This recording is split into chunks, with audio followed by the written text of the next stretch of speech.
yo ya dejé mi pregunta consignada. Y pues gracias de verdad por invitarnos y pues por dejarnos dar también y por el orden que le estás dando a esta entrevista. Y estamos Gracias a ti, atentos Juan Pablo. entonces. Gracias. Hi, Cualquier hi cosa, everyone. por favor, escríbeme. Hi. Just a quick issue.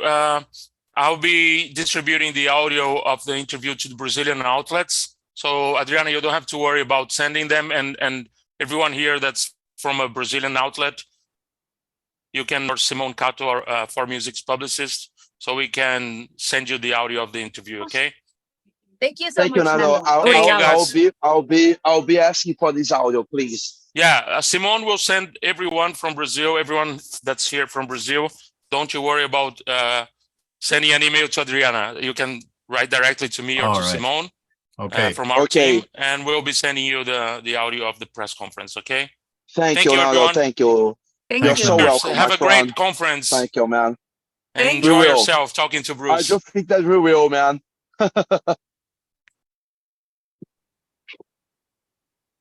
Bueno, solo unos minutos más en lo que él se conecta, ¿vale? Estamos aquí ya todos atentos. Bueno, aquí saludo Marta Chávez de Autopista Rock. Muchas gracias por la oportunidad. Ya envié mi pregunta. ¿Me puedes, por favor, dar tu correo? Porque no lo alcancé a ver acá, no lo encuentro. Muchísimas gracias. Sí, no te preocupes. Va a ser para los de México también vamos a darle cabida, o bueno, ya tenemos como bien identificado quienes van a mandar el audio a Brasil, a Argentina, Colombia, pero igual te lo vuelvo a poner. Y qué bonita camiseta, Tú muy bien. Gracias. Gracias. La Just for a moment. This one will be just a Latin America conference, right? Yes, that's correct. Okay, thank you. Thank you. You're thank welcome.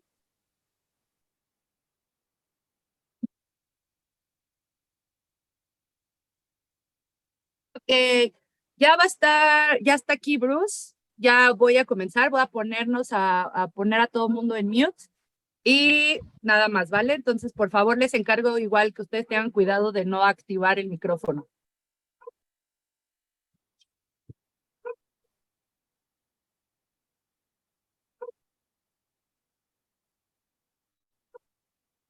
Hi, Bruce, can you hear me?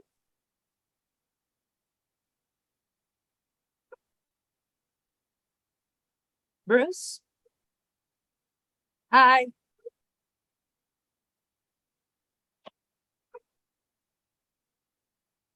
You are on mute.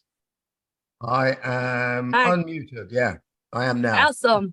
Thank you. So let me introduce myself. I am Adriana. I will be moderating today's conference. And as you can see, we have a lot of people from many countries in Latin America.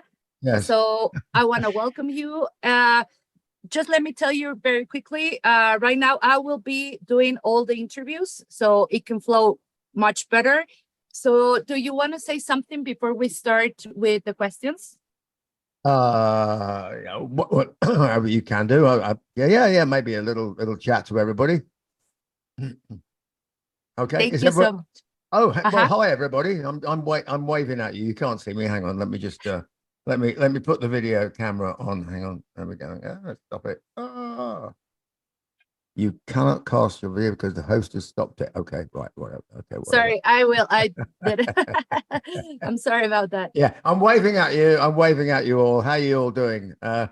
Welcome to this busy old press conference. So obviously, I'm looking forward to coming down and playing for all you guys. But in the meantime,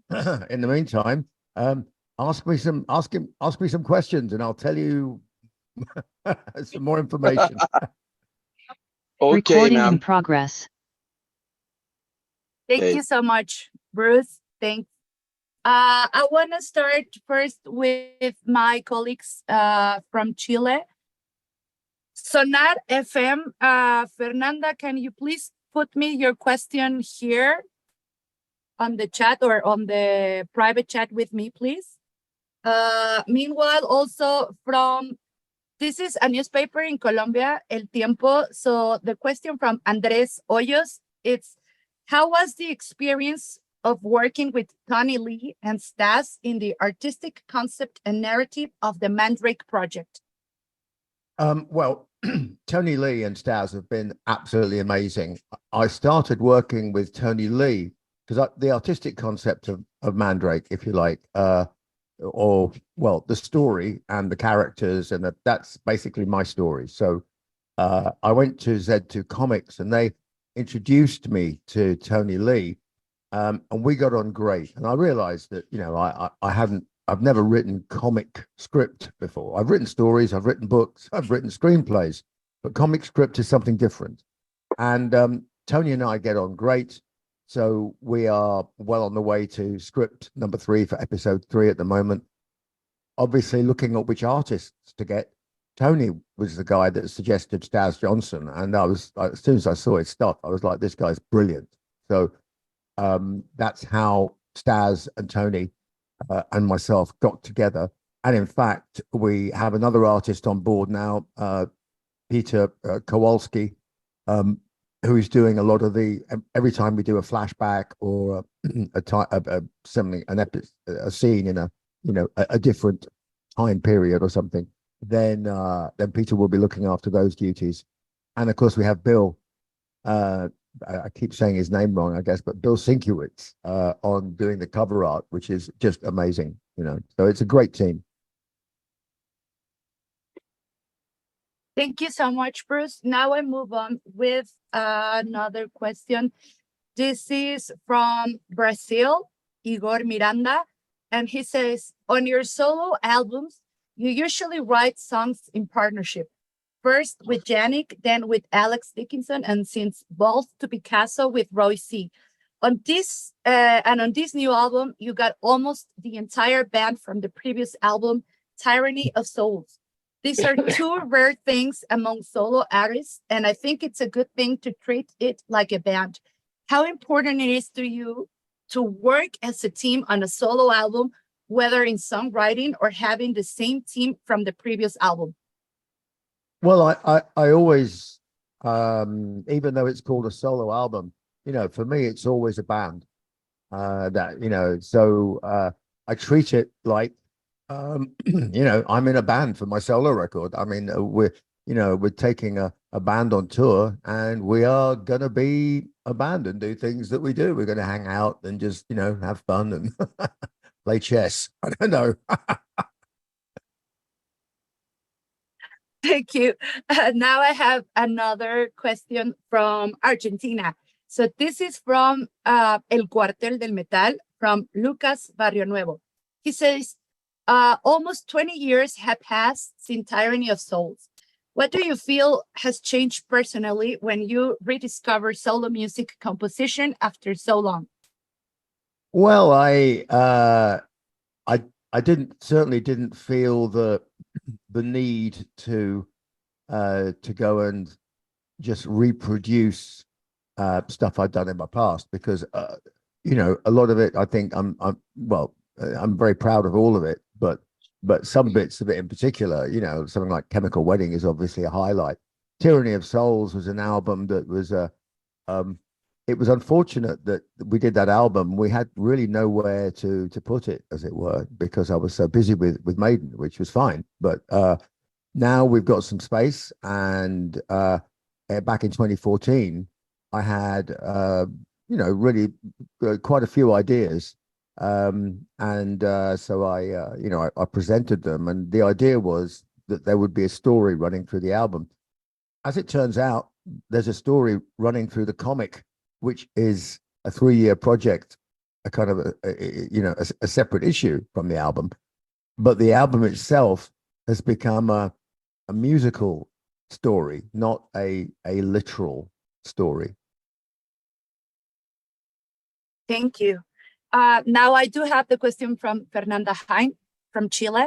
She says, well, this is from a media called Sonar.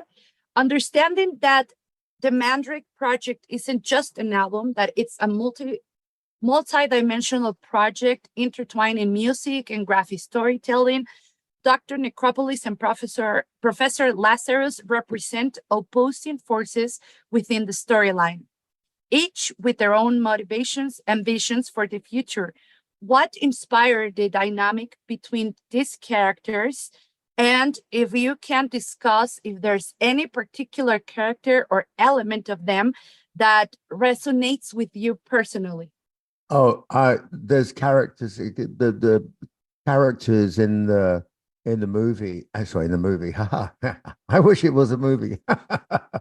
Maybe one day. Yes, that will be cool. Yeah, but no.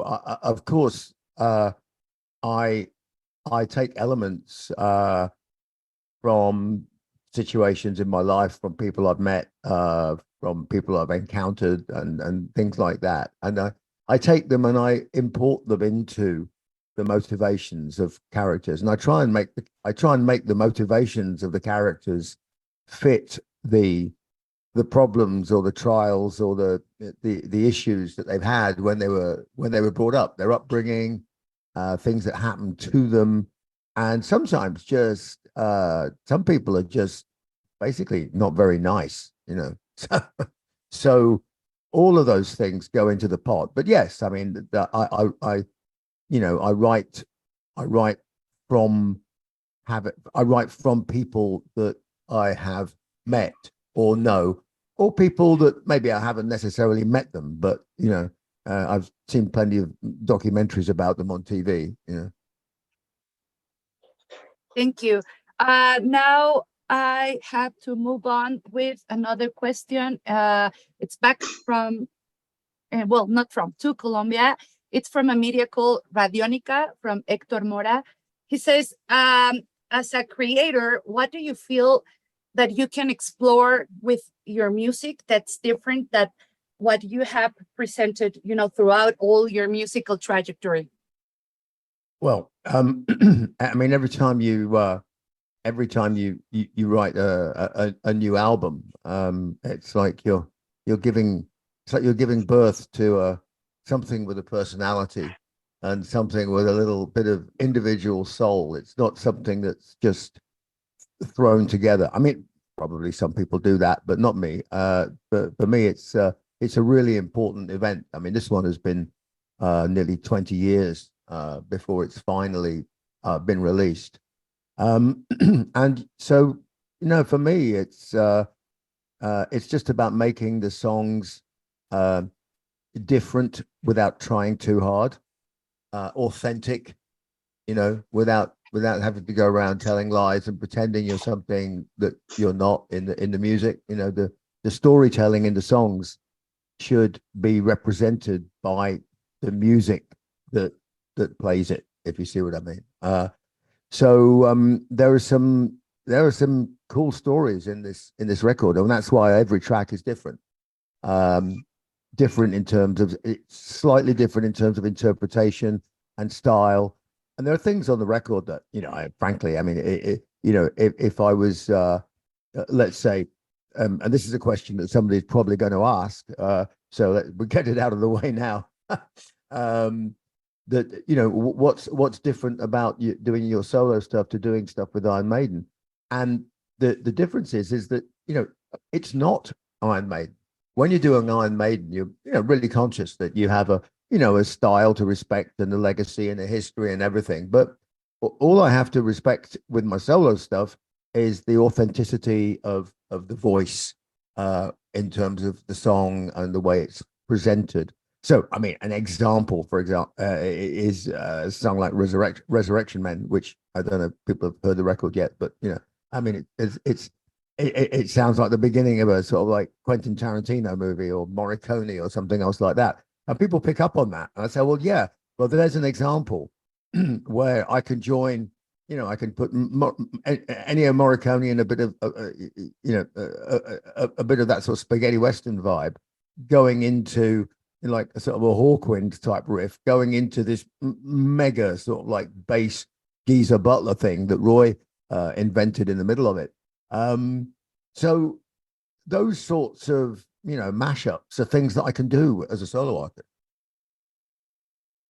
Thank you. Now I have a question from Mexico. This is from Mario Valencia from Pólvora. He says, back in 2008, you wrote your first screenplay for a film, The Chemical Wedding. Do you have any story behind it that you would like to share? And at some point, will you like to write another film? No, there's if anybody wants to write my my screenplay, there's another couple sitting around at the moment, along with everybody else that's ever created anything. So no, I mean, Chemical Wedding was a long time coming, and we made that film with we made that budget with a film of with a budget. We made that film, sorry, with a budget of like, I don't know, I can't remember what it was, but let's call it X. And in actual fact, we only had half of X to make the film with. So I had to make a lot of compromises in terms of the, I mean, it was proper low budget filmmaking. But, it was, there were some bits of it which I thought were great. Other bits, could have been improved on. But it's a quirky, kind of interesting film if you get it. It was originally going to be a period piece about the life of Aleister Crowley. But we had no budget to do period. So I had 600 pages of script about the life of Aleister Crowley that I basically had to throw away and start again. So the Chemical Wedding, the story came about when we have to bring back Aleister Crowley in the present day for 3 days and say, what does he get up to? Well, that's a whole new story. So we changed the title from, it was going to be called The Number of the Beast, which of course is what Crowley called himself, the Beast 666.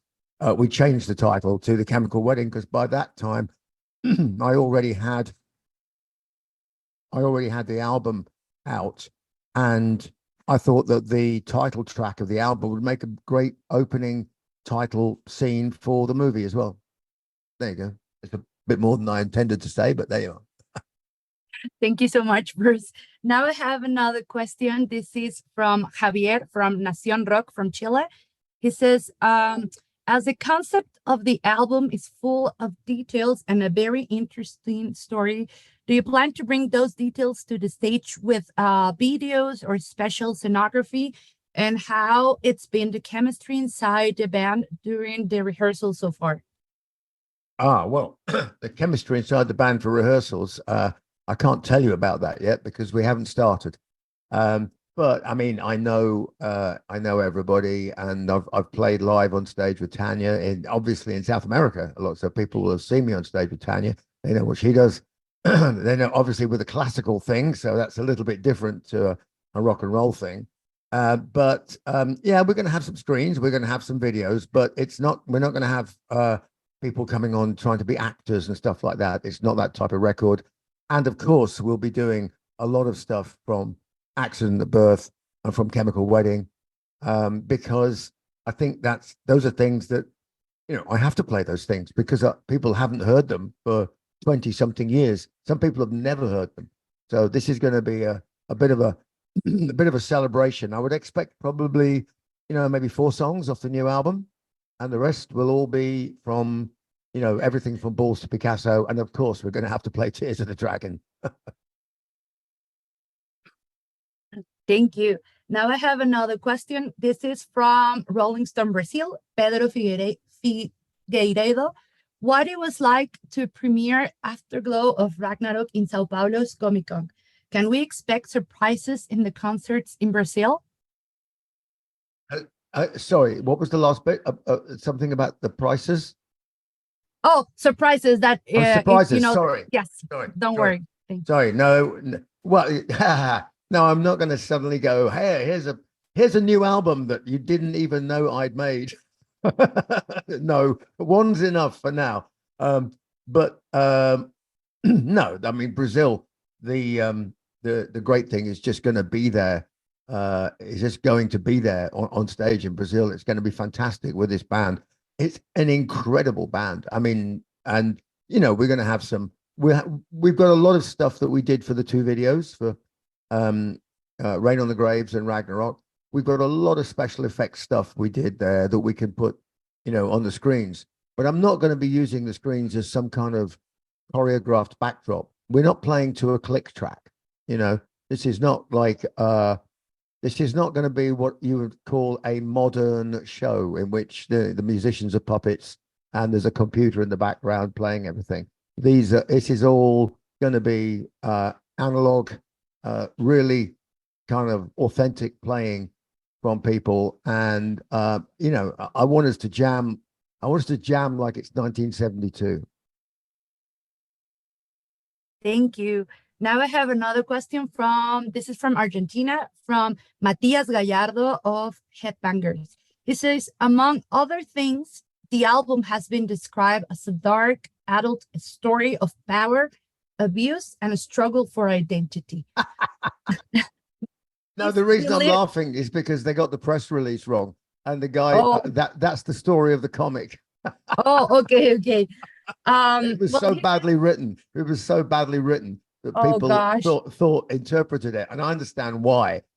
People, I went. Hang on a minute. This makes it sound like this is the album. No, the album is the comic, because they were doing both of the things in the same press release. But carry on. It's carry on with the question. But it's cool. No, well, thanks for clearing that out. Yeah. Now we all know. It says, nowadays we live in a world where identity and the notions of truth and reality are in crisis. How do you relate to that? And how will you define what Bruce Dickinson and his music are after so many years? Well, I mean, on the first part about, you know, truth and reality, and what's real, what's not real, what's fake, and what's imaginary. I think we all know that you know, the internet and now AI is capable of telling some monumental lies about reality, the state of the world, and everything. So there's not a whole lot I could do about that. But certainly with the comic, I can explore the idea of what goes on in the depths of people's subconscious, and what goes on in the dark recesses of their minds, and possibly in other worlds as well. So that's one thing. In terms of what we bring to the stage, in terms of like some kind of reality. I mean, the reality is it's the music, man. That's it. I mean, that's the reality. It's like, you know, 6 people standing there on stage doing it, you know. All right. Thank you for that answer, and also for the clarification. I have another question from Mexico. This is from Juan Carlos Garcia of Reforma newspaper. He says, with all these mediatic stories and figures in the music, like Taylor Swift, Adele, Bad Bunny, Miley Cyrus, that nowadays have a very big power in the industry, how do you see the perspective of being famous, talented, and having chances in music? You like how is fame nowadays? Well, I mean, I don't really. I mean, I know I'm, you know, I'm famous when I turn up to do a show, and things like that. But I don't walk around with a big T-shirt on saying, you know, hey, I'm famous. You know, I mean, it's not what I do. I like being as anonymous off stage as I can be, because for me, it's all about what happens on the stage when I'm telling the story of the music, when I'm doing the singing, or if I'm writing. Obviously, it's private, and then I make it public. So all of those things, you know. So I think fame is a byproduct of creativity, just like, you know, dog poo is a product of having a dog. I like that. Thank you for that input. Now I have a question from Rock Legacy Webzine in Chile. It says, vocally, how did you face the recording of a new album? Was it a challenge? Well, it was only a challenge in respect of just trying to do the right thing for the songs. I mean, certainly the singing part of it is just it's a natural thing. It's either going to happen or it's not going to happen, you know. And if it's not happening right, then you either have to change it or give up or have a day off or something like that, you know. So, but I work quite quickly when I actually do a vocal, when I get down to it. I mean, so usually it takes. You know, in the studio, It takes a day, you know. Sometimes I do 2 in one day, but usually it's like, you know, I do like one day per track.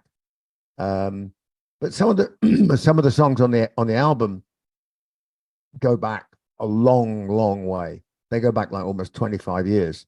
So again, I had tracks where we had a great vocal that was done as a demo, and it was incomplete.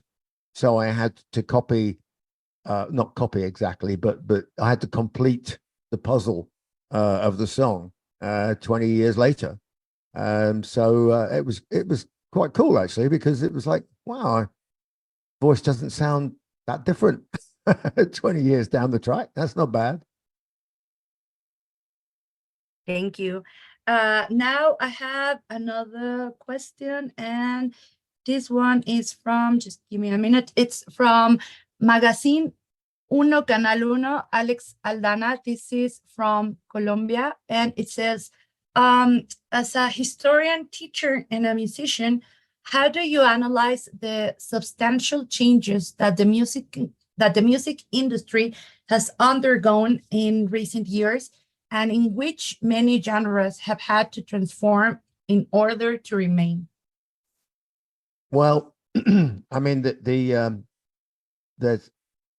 way that the music industry has, on the one hand, it's done two things. On the one hand, if you're an artist, it's contracted, as in it's shrunk in terms of the amount of the amount of money you get paid for your art, unless you are some massive social media thing or whatever it is, or unless you're a DJ who turns up with a memory stick and gets paid, 5 times what a band gets paid, and they have to split it like 8 ways, and he just turns up with his memory stick and pretends he's doing something and goes away with a huge amount of money. So the world has gone on its ass from that perspective, and there's not a lot that any one individual can do about that. You just have to work with the way the world is,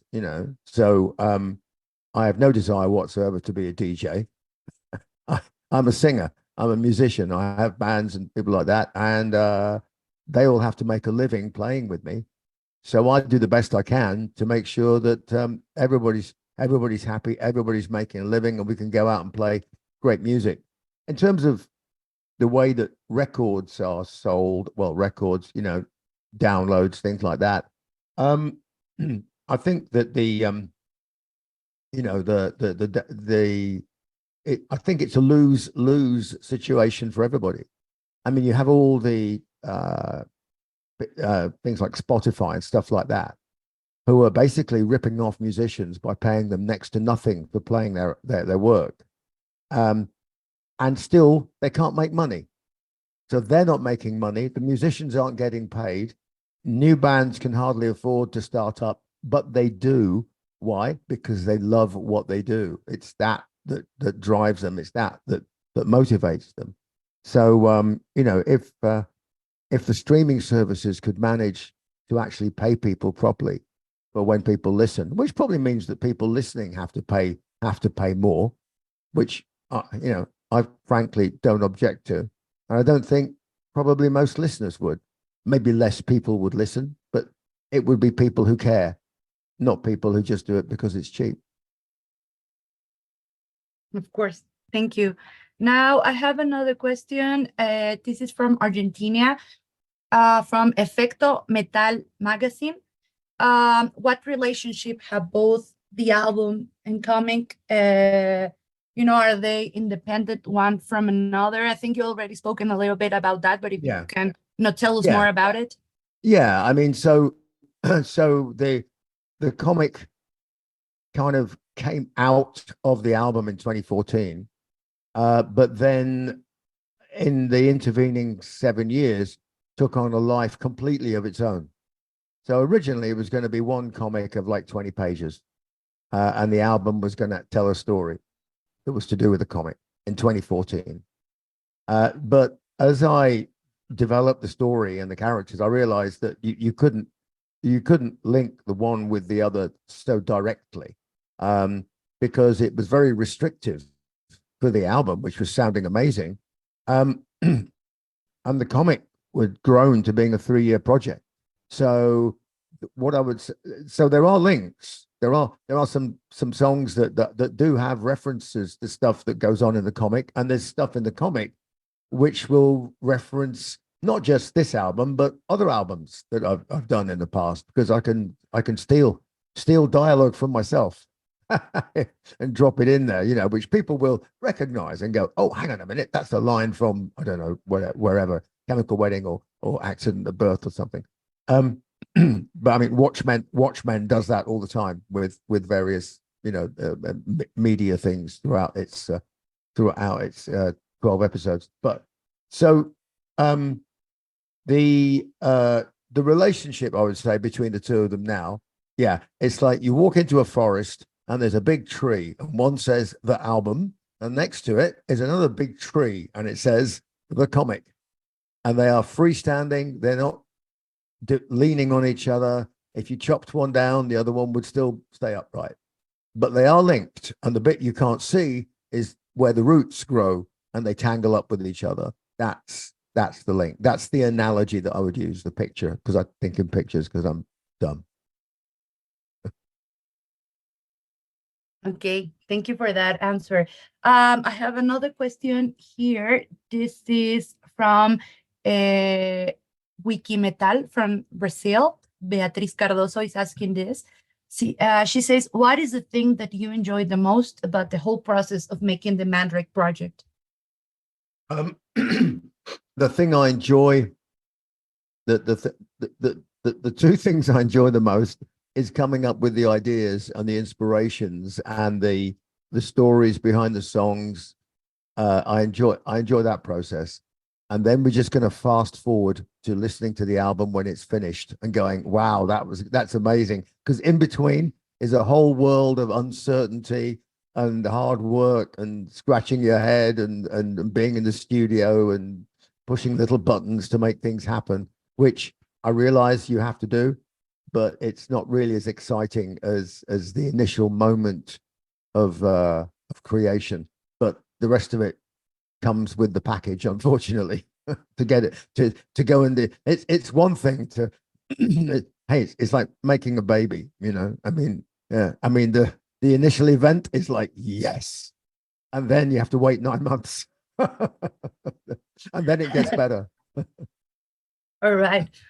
Well, we will soon see live this new baby of yours. I have another question here from Laboratorio del Rock. It says, Roy C. has been fundamental in the development of your solo career. Since Accident of Birth in 97, he has been the producer until the Mandrake project. What do you think Roy's contribution has been in the development of your sound? Excuse me. Yeah, I mean, Roy over the years has been literally in and out of my life at various points, you know. So from when I first met him on Balls to Picasso, and then of course he was off doing his own band for a while, and I went off and did Skunk Works, and then he re-entered my life with Accident of Birth, and we put our kind of rock head, like big metal rock head, back on with that record. But then with Chemical Wedding, we really took it somewhere else. Sonically, he came up with some sounds and some, you know, innovations on that record that I think were really groundbreaking. I think that was one of the, I think metal wise, I think that was one of the most influential records of the decade. So you know, I'm really proud of what we've achieved together. Tyranny of Souls is almost it's kind of like it's a little bit chemical. It's a little bit of everything. Tyranny of Souls, you know. And of course, by that stage, we weren't touring it anymore. And then fast forward to now, I suppose I've had more input on this record than yeah, that's fair to say. That I've there's quite a few songs on this record which are attributed to me, not me and somebody else. But still, I think Roy's effect on the sound, a track like Ragnarok, for example, that big detuned layered sort of guitar thing, that's very dense kind of sound, and that's something which is kind of new on this record. And of course Sonata, the track at the end, which is 25 years old. So that was Roy Z 25 years ago. Although the guitar solo at the end is from like earlier this last year, but the rest of the track and the feel and the vibe and everything is from 25 years ago. That's what we sounded like 25 years ago. 80% of the vocal is from 25 years ago. Thank you, Bruce. I have another question from my colleagues from Thunder Beats of Chile. Jose Tomas is asking this. The creative process of this new album dates back to the work time from the Book of Souls. Is there any influence from the sound of that album in this new work? No, not at all. No. I mean, we did Book of Souls, and then I got throat cancer, and then I got better, and then we went out and toured like crazy. And then it was and then it was Senjutsu World, so yeah, but Book of Souls, by the time I started doing this record, Book of Souls was like a distant memory, All right. Thanks for that answer. I have another question from Gabriel Martinez from Corona Magazine in Mexico. He says, among the many notable episodes in your career, there is a very peculiar one that was detailed a couple of years ago in the documentary Scream for Me, Sarajevo. Nowadays, the political situation around the globe presents some similarities, although in different regions. Can we infer some inspiration in the current situation between the work that you and Royce have done in the Mandrake project? Sorry, I slightly misunderstood the question. You're saying that you were referring to the Sarajevo documentary, about Scream for Me Sarajevo. Mm-hmm. That we went in with the Skunk Works band into the middle of a war and did a show. So is he saying that is it? What was the question after that? Is that some kind of some sort of inspiration? Is there any inspiration from the current situation, the political situation, and what you and Royce did in the Mandrake project? In a word, no. I look at the current political situation in the whole world, and I don't get any inspiration from it whatsoever. It's really fucking depressing. Yes, it is. I agree with you. Just give me a second. I have another question from Brazil. It's from Marcos Chapeleta from Ligado a Música. He says that you were recently at the CCXP in Brazil, and he would like to know what is your relationship, with the geek universe.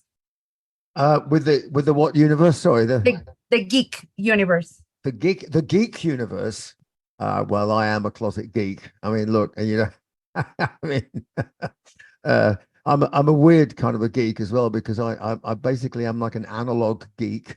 So I'm not crazy about the digital world. I appreciate it has some advantages, but most of the time, it just puts people out of work and just removes their motivation for thinking for themselves, So but I am a bit of a geek. I love airships, I love rockets, I love space, obviously I love aeroplanes and things like that, but I love submarines, and I'm a very big fan of trains as well.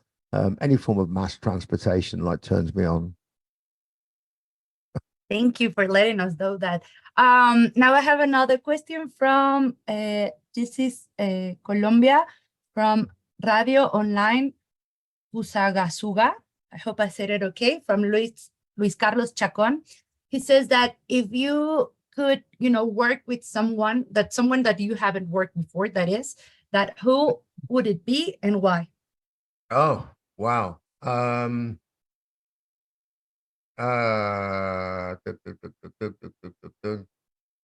That'd be kind of cool. I mean, I only say this because he wrote one of the greatest songs ever recorded by anybody, which is when Johnny Cash did his version of Hurt. But it'd be nice to sit in a room with Trent Reznor and chat to him about what, how he does what he does, and what his motivations are and things like that. There's nobody like burning a hole in my brain saying, oh, I must go and work with this person. But I like when you can meet people and you're not working, you're just meeting somebody and chatting to them, and you get some idea of how they put things together. But you only really know that if you're sitting in a studio and or kind of watching them do it, All right, thank you. I have a question from Sebastián Duarte from Músicas del Mundo in Argentina. He says, what do you think about heavy metal nowadays? And what do you think about, metal and fusions? Metal and fusion. Oh, yeah, fusion's always good. I don't know exactly what he means by fusion, because you've got to have some kind of pure element. That metal is not metal is not a completely pure, definable form of music. I mean, it's got all kinds of different facets to it. So what's heavy metal to one person is like, oh, that's not heavy metal, that's like classic rock, and all this kind of stuff. We have all these categories, and I absolutely have no fucking interest in any of them at all. In terms of all I listen to is, hey, is that a cool track? It doesn't matter if it's for an example, if it's the Sepultura, or whether it's the Scorpions, or whether it's Cinderella, or whether it's Uli John Roth. I don't give a shit. All I think is, hey, is this a cool piece of music? That's it. And that's what I was like when I was growing up, because nobody had all these ridiculous categories, like 150 different types of metal. I mean, it's like, how many different varieties of, the herpes virus are there? There's just as many bloody different types of music, and it's insane, So I just listen and think, does that piece of music move me in some way? That's it. I mean, it's as simple as that, Thank you. Now I have a question from Gilberto Flores. He's from Rutas Alternas in Mexico. He says, there are many young fans who know your work as a solo artist and later discover your musical legacy. How is your interaction with this audience who are digital natives and whose musical conception has been very different from when you started in music? Well, I will welcome to my analog world. It'll be a shock because you have to think about a piece of music that is 58 minutes long and should be enjoyed start to finish, and you can go and pick which track you want and which is your favorite tracks, but really people need to listen to the record. You won't understand the record unless you listen to it at least once from the beginning to the end, uninterrupted, no distractions. Just sit somewhere quietly with headphones on or whatever, and just listen to it. All right. Now I have another question from Boom Entretenimiento from Colombia to say that if you had any sort of charm or anything that you do before you go on stage. I've touched my toes 10 times. That's it. Wow, thanks for sharing that with us. I'll touch my toes 10 times and you'll never see it because I hide behind the curtains when I do it. I know I have a bit of a warm up, nothing, insanely special, but yeah, I have a bit of a stretch.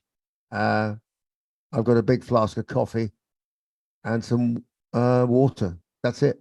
That's what's on stage, and me. All right, thanks.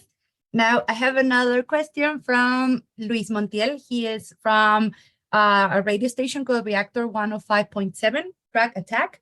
And he says, what do you think about the high rates the concert organizers add to event price tickets? Is it real? Is this really having a negative impact in music industry? Well, two things. One, it depends what the show is and kind of who the audience are. I mean, I'm not going to go around and say, specific artists, because most of the artists that are charging, like $1,200 a ticket, like in Las Vegas, if you want to go and see the U2 show, I think it was $1,200 for a seat in the Sphere, right? So I've got no interest in paying $1,200, to go and see U2 in the Sphere. None, $100 maybe, but for me, what's important is to try and keep on the one hand the right type of tickets at the right price. So by that I mean the right type of tickets. I mean the tickets that are in front of the stage, which everybody says should be the most expensive tickets. Actually, no, they should be the most reasonably priced tickets, because the people who are going to go there to the front of the stage are going to be people who are real fans, people who are kids, people who can't afford the crazy money. But they're the people that need to be down the front. They're the people that are going to keep this music alive, And then you get the people that, they might be fans, but they want to bring their wife and they want to, they don't want to get too hot and sweaty and all the rest of it. So, there's some seats at the top or something else like that, whether they're going to pick. And those get priced, differently. I understand how promoters try and do it to try and not lose money, because, promoters are part of the whole ecosystem. Without promoters, there would be no shows.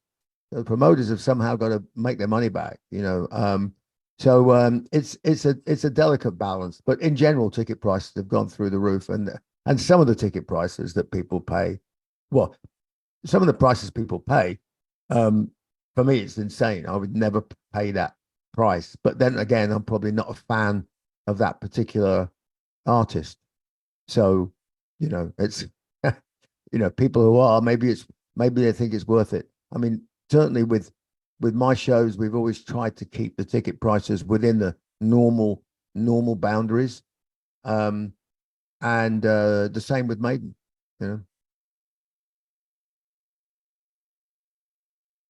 Thank you. We appreciate that answer. I have another question from Chile. This is from Ruta Rock. They say, how do you filter your inspirations to choosing your projects, whether it is for Maiden or your solo career? I wish I could say that I had a plan, but I don't.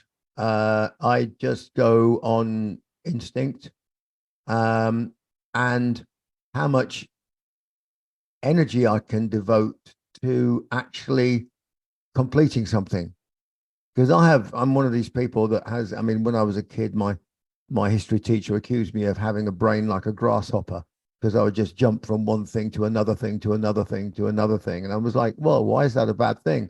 And it's not a bad thing, but sometimes you have to finish something that you started, and you can't do 6 things at once.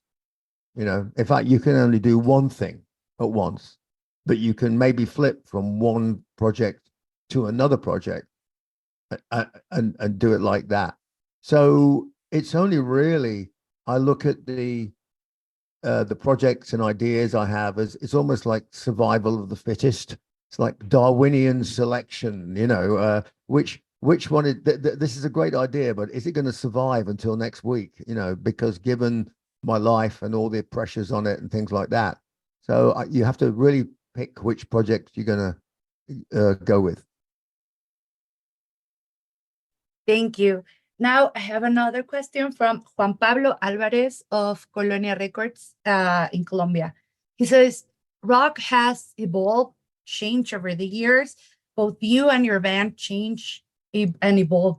But if you had the power to go back in time and bring something of that young Bruce Dickinson to today, what will you bring, you know, to that? And what would you say it puts into your future yourself?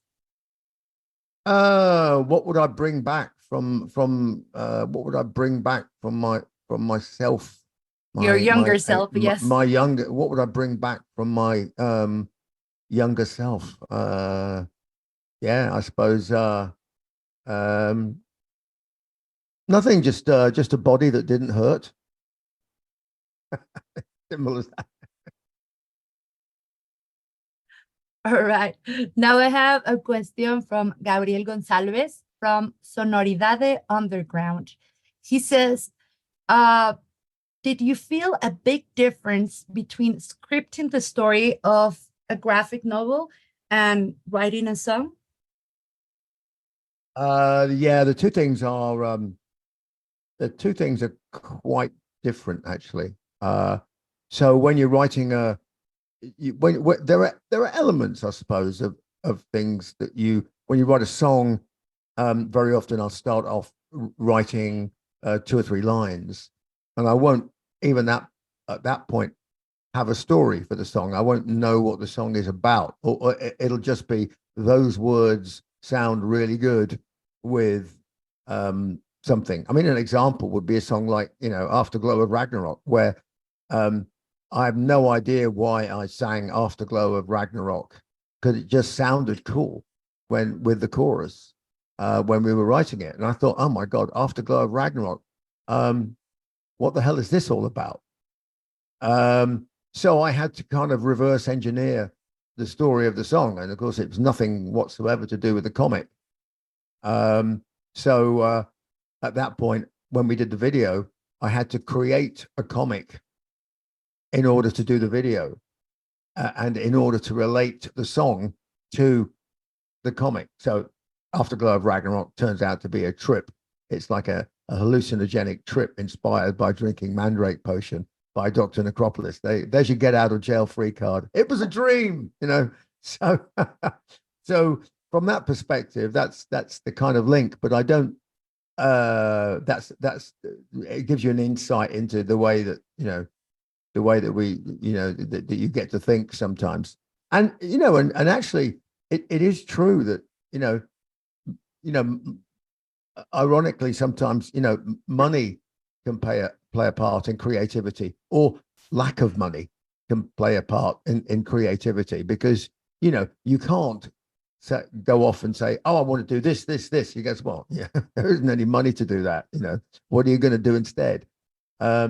So when I did the treatment for the video for Afterglow of Ragnarok, I was like, there's no way we can afford to shoot this video. So instead, I turned it into a comic. And with the 8-page, the 8-page introduction comic that goes with the single. So having done that, we then found the video director, Ryan, who did Rain on the Graves with me as well. Great guy. And I said, Ryan, you know, I'd love you to do the video, but we can't afford to do the video that I originally wanted to do. So what video are you going to actually make? And he goes, oh, it's easy. He said, I've read the comic. He said, I'm just going to do the comic. I'm going to do a video of the comic, scene by scene, shot by shot. I went, well, the reason I wrote the comic is because we couldn't afford to film the comic. What are you talking about? He goes, no, I'm going to do it. And he did it. So it was great. So that's what I mean by, you know, sometimes you go around the houses because of something budgetary to do with a video or something, particularly with film, which is like mega expensive no matter what you do. But it forces you to think differently. Thank you, Bruce. And since we are running out of time, I would like to ask you, for any final words for all the people gathered here today to this press conference, and if you want to say something before your upcoming dates in Mexico and Brazil, and of course the rest of your tour, but any few last words that you would like to say to us today.